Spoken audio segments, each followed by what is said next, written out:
제주도 아파트의 미분양은 보통 읍면 지역에서 나타납니다. 대정읍에서도 나오고 있고요. 노영동 같은 데서는 별로 없어요. 이게 노영동은 나중에 인구수가 어쨌든 제일 많이 있는 곳이 노영동, 연동이기 때문에 그 사람들이 많이 몰리는 곳 중심으로 투자를 하셔야 됩니다. 이게 대정읍 같은 데는 사람들이 학생들 그러니까 거주 수요 또는 부모가 세컨드 하우스를 가지고 있어야 되는데 거기가 학교하고 거리가 상당히 멀다 합니다. 그래서 이런 부분을 지금부터 이렇게 미분양이 어떤 건지 대정읍 같은데 미분양이 꽤 있는데 이 부분을 말씀을 드리겠습니다. 그래서 보시면 뉴스는 2024년 6월 14일자 뉴스고요. 여기서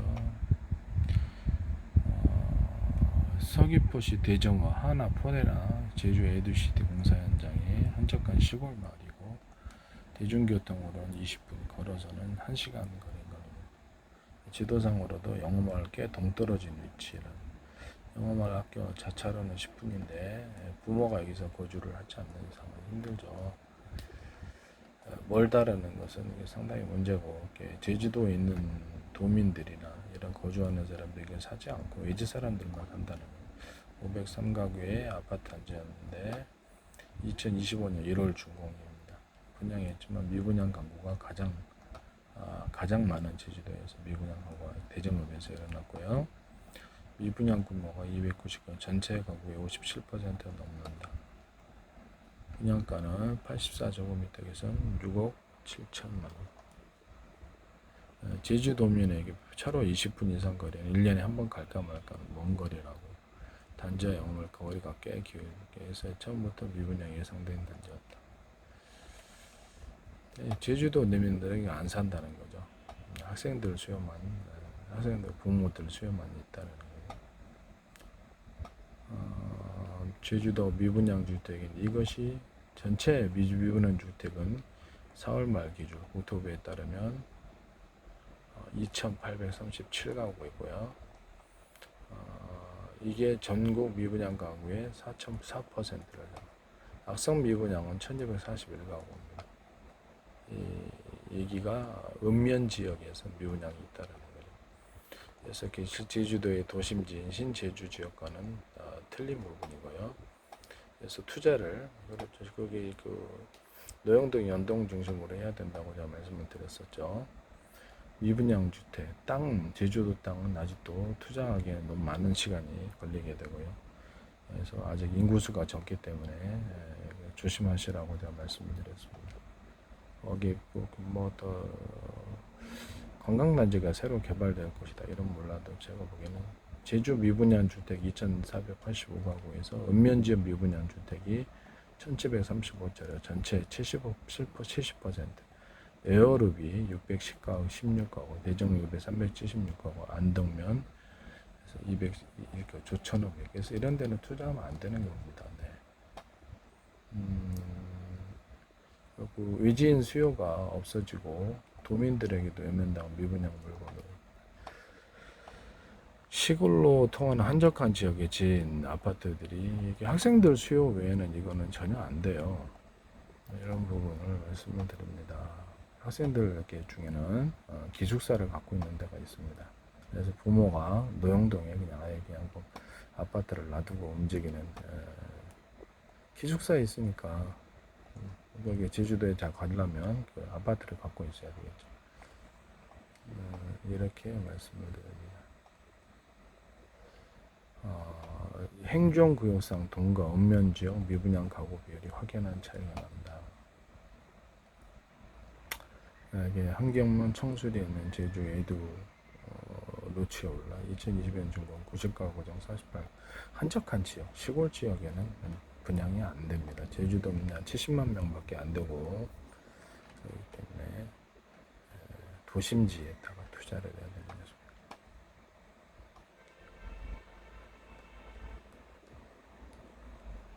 용두암 호반 서베이 제주도에게 그 그 당시에는 경쟁률이 실점 1이었지만 지금은 집값이 급락해서 해서 분양가보다 낮은 이런 것의 매물로 등장했다. 네, 이렇게 해서 그렇죠? 외지 아니면 외지의 사람, 대주도민이 아닌 외지의 사람들이 들어왔을 때 살려면 좀 그러죠. 그들 위에는 사지 않기 때문입니다. 살 사람들이 뭐 노영동이다 그러면 제주도면도 투자할 사람 많아요. 거기는 그죠? 제주도 명동 중심지니까. 그러나 이건 시골 지역, 한적한 지역은 투자하기가 어렵다는 것이죠. 제주도 땅값은 크게 오른 상태고요. 10여 년 전부터 투기 열풍을 불면서 크게 올랐다. 저희 노영동 939에 있는 정한 오피스텔 드림타워가 같은 대로변, 드림타워가 10년 새 땅값이 9배 뛰었어요. 저희도 같이 뛰었고요. 대로변에 있습니다. 대로변에 있는 34년 구축 15층짜리 지하 3층, 위로 12층. 여기 저희가 대지 지분의 11.3%를 보유하고 있고 30년 어떤 그 점유 땅이 이렇게 20몇 평이 있다 그러고 그다음에 주차장 수익이 어떻게 되는지 모르겠는데 3층까지 주차장 수익인데 그게 잘 모르겠어요. 제주 땅값이 크게 올랐기 때문에 분양가가 전국에서 높은 240. 그래서 그 드림타워가 이렇게 10년새 10배, 9개 되었을 때 저희 정한수 오피스텔도 그냥 가만히 있었을까요? 거기서 걸어서 대로변에 300m인데 저희는 더구나 노영동 유명한 먹자골목 거기 상권 지역이죠. 상권으로 얘기를 하자면 그 식당을 빼놓을 수가 없는데 상권 지역이 수없이 거기 수백 미터 걸쳐서 식당들이 가득하고 거기 이렇게 관광객들이 들어오는 곳입니다. 그것이 싸겠습니까? 저희 정원 오피스텔은 대로변과 먹자골목 입구에 있습니다. 외지인 주택 규모 비율이 2021년 31.4%, 2020년 27, 지난해 23%로 계속 감소 중입니다. 그래서 이것을 도심 지역에다가 투자를 하셔야 되는 그런 부분이다. 도심 지역에 금융도시로 이제 바뀌려고 그러면 노영동, 노영오거로 정부가 개입이 있겠죠. 그래서 그 금융기관들은 노영오거리로 몰아놨기 때문에 그래서 그런 부분이 있다라는 거죠. 2022년도 기준해 가지고 제주도의 카드 매출액 관광객들 6,665억 원으로 다른 데하고 차이가 큽니다. 이런 부분을 말씀드립니다. 그래서 정한 오피스텔과 드림타운은 300m인데 그 사이에 골목식당 이렇게 먹자골목이 가득해요. 그 드림타운하고는 살짝 좀 떨어져 있고요. 드림타운은 자체 안에서 다 소비를 하기 때문에 그래서 저희 쪽은 완전히 관광객들이 뭐 종류별로 그 식도락 깨기죠. 일종의 종류별로 식당들이 많아서 거기 있는 것만 식당 투어를 해도 그래서 이렇게 매물 자체도 거기 있는 데는 이렇게 대로변 여기 제가 노현로가 이렇게 있고 드림타워에서 걸어서 딱 300m 저기 있고 그다음에 노현로 드림타워 옆에 이마트가 있고 건너편 롯데마트가 있습니다. 그다음에 여기가 맥도날드도 있고 그러더라고요. 그다음에 저희가 이제 입구에 골목 쪽으로 들어가는 도로가 있어요. 한 15m, 16m 이렇게 몇 미터인지 모르겠는데 꽤 넓은 도로에다가 양쪽으로 수백 미터에 걸쳐서 식당이 쭉 있습니다. 그 오른쪽 편으로도 가득하고요. 그래서 제주도 민도 5소, 제주도 유명한 먹자골목이니까 노영동에 식사를 하고 거기는 오피스 근무하는 사람들도 식사를 해야 되고 거기 아파트 주변에 사방도 아파트 숲인데 식사를 해야 되고 그래서 이쪽으로 사람이 많이 옵니다. 여기 카드 매출만 있는 게 아니라 내국인들이 많이 들어오기 때문에 거기도 내국인 관광객들도 많이 들어와요. 외국인 관광객들이 한때는 이렇게 그 일본, 중국인 관광객들이 한 해 140만 명이 들어왔던 것이 노영동이기 때문에 외국인 관광객들이 증가하도록 그래서 이것은 이제 그쪽 환경을 좀 개선시켜주고 또 이렇게 홍보를 계속하면 거기도 관광 투어가 되는 거예요. 식도락 투어도 무시할 수 없어요. 식도락이 여기저기 이렇게 떨어져 있다 식당이, 그런 것도 가기도 힘들거든요. 근데 그 안에서 저희 정한 오피스도 베스트는 34층 34년 된 구축이기 때문에 전체를 매입하시기를 바랍니다. 저희가 3층에 343평 오피스텔이 아니라 오피스입니다. 저희는. 그래서 대지집은 11.3%, 그다음에 30년 이상 점유된 땅이 20몇 평이 있다고 합니다. 전체 일반 오피스텔은 10평짜리라고 하면 1평 반을 갖고 있습니다. 그다음에 많은 데는 2평. 그래서 주식회사를 얘기를 하자면 0.002% 또는 0.003%밖에 안 됩니다. 저희는 오피스로서 대지 지분을 많이 갖고 있습니다. 여기서 근본적인 차이가 있다라는 것을 말씀을 드립니다. 오피스는 구축일수록 가격이 떨어지게 돼요. 오피스텔은 건물의 감가상각액이 있기 때문입니다. 그래서 저희가 땅을 많이 갖고 있기 때문에, 그래서 그런 저희한테 이제 연락을 주세요. 여기 유튜브에 위에 보면 저기 상단에 전화번호가 있습니다.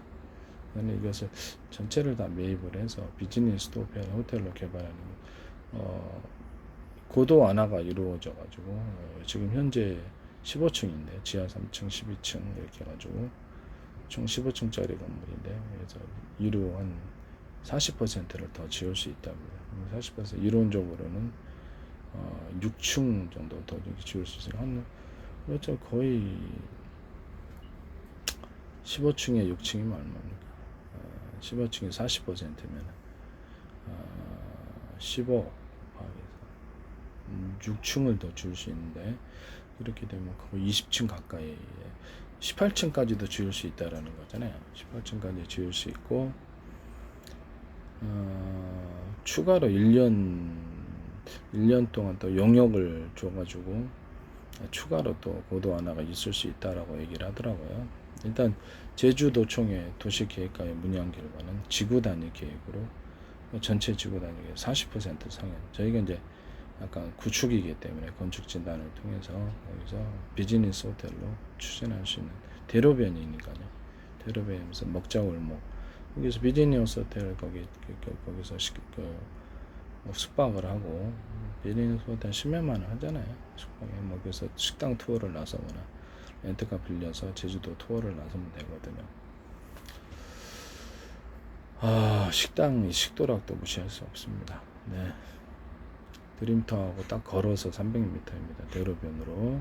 드림타워 주변이 보통 건물가에 포함해서 거기도 딱히 상권이 많이 형성되지는 않았는데 4천에서 5천 정도, 4,500, 5천 이럽니다. 그래서 메인 상권은 8천 이렇게 나와 있고요. 저희 쪽은 완전 핵심 목자골목이기 때문에 상권 핵심 지역이죠.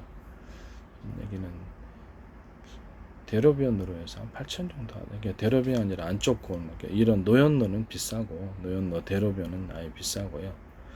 그 가격이 얼마인지는 모르겠어요. 저희가 대로변을 끼고 있기 때문에 대로변하고 코너로 해가지고 먹자골목 들어가는 이 코너 건물이에요. 그래서 그 드림타워가 한 평당 땅값만 1억 추정이기 때문에, 그래서 건물가액까지 보통 합하면 3억이 넘습니다. 그 옆에 예마트 건물도 1억 몇천 되는 걸로 알고 있고요. 그래서 저희는 얼마인지를 모르겠어요. 그래서 이 부분에 연락을 주세요. 그래서 골목 쪽으로 들어가면 이렇게 먹자골목으로 쭉 이렇게 식당 거리가 수백 미터 걸쳐서 관광객들이 들어오거나, 여기서 오피스에 근무하는 사람들, 제주도민들, 아파트의 주민, 이런 사람이 들어와서 식사를 하는 곳입니다. 물건도 안 나와요. 거기는 건물이 이게 이렇게 도로변에 쭉 물건들은 아예 나오지도 않고요. 8천 정도 건물까지 포함해서 그렇게 생각을 하고 있습니다만 정확히 모르겠네요. 뒤편에 상권이 형성되지 않은, 골목 상권이 형성되지 않은 데가 평당 상가주택이겠죠. 평당 한 거기 5천. 네. 그 골목 상권이 먹자 골목이 아닌데, 거기도 골목이 있잖아요. 먹자 골목 아닌데 거기가 땅값까지 포함해서 5천 팔렸다고 그러더라고요. 정확한 건 잘 모르겠습니다. 알아보시기를 바랍니다. 저희는 대로변을 끼고 있고요. 대로변에 이렇게 비즈니스 호텔 같은 데는 대로변을 끼고 있어야 되는 거 아닌가요? 예, 그런 부분이에요. 높게 지려면. 그러니까 노현로 대로변을 끼고 있는 코너 건물입니다. 먹자골목으로 들어가는, 이렇게 먹자골목으로 들어가는 데 있다라는 것을 말씀드립니다. 연락을 주세요.